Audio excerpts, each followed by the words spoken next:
Kali ini kita akan membahas mengenai pembagian dari sistem syaraf. Sistem syaraf dibagi berdasarkan struktur maupun fungsinya. Kita bahas satu persatu ya. Yang pertama, pembagian dari segi struktur. Jadi, kalau dari strukturnya, sistem syaraf itu dibagi menjadi sistem syaraf pusat, ya, atau central nervous system, dan sistem syaraf tepi, atau peripheral nervous system.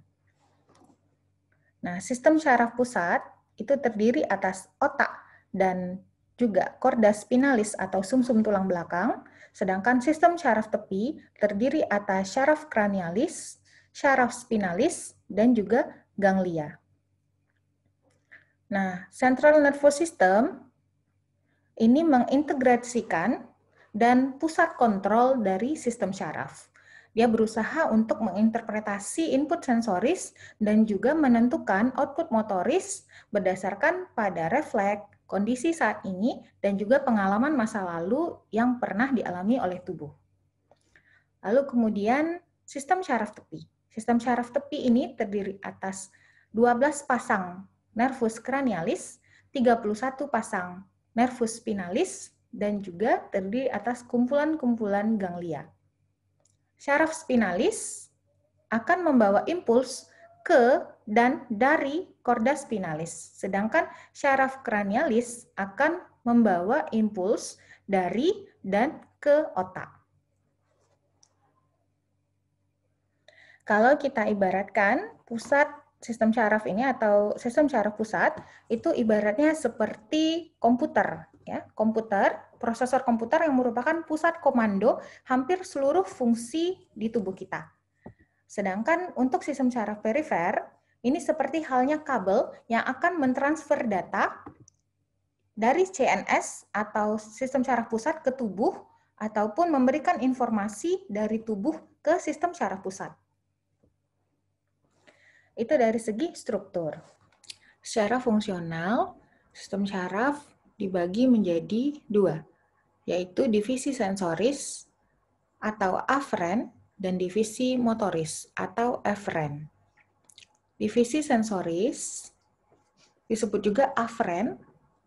Aferen itu artinya menuju, ya, membawa impuls menuju sistem syaraf pusat dari reseptor sensoris yang berlokasi di seluruh tubuh.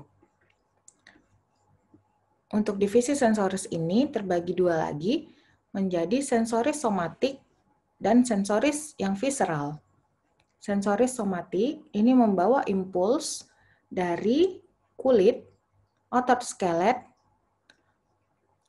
fasia, dan juga indera-indera khusus kita seperti mata, telinga, hidung, lidah, dan kulit. Lalu kemudian sensoris visceral akan membawa informasi dari organ-organ visceral atau organ-organ yang ada di dalam ruangan di tubuh kita seperti rongga toraks, rongga abdomen, ataupun rongga pelvis. Untuk divisi motoris disebut juga eferen, yang artinya menjauhi. Divisi motoris ini membawa informasi dari sistem syaraf pusat ke tubuh. Jadi dia mengirimkan informasi motoris ke organ-organ efektor. Divisi motoris terbagi dua lagi menjadi motorik somatik dan motorik yang otonom. Untuk yang motorik yang somatik, ini menginervasi otot-otot skelet. Dalam artian, gerakan-gerakan yang akan kita sadari. Sedangkan yang untuk yang otonom, itu akan menginervasi otot seperti otot jantung, otot polos, maupun glandula-glandula. Dalam artian, gerakan-gerakan yang tidak akan kita sadari.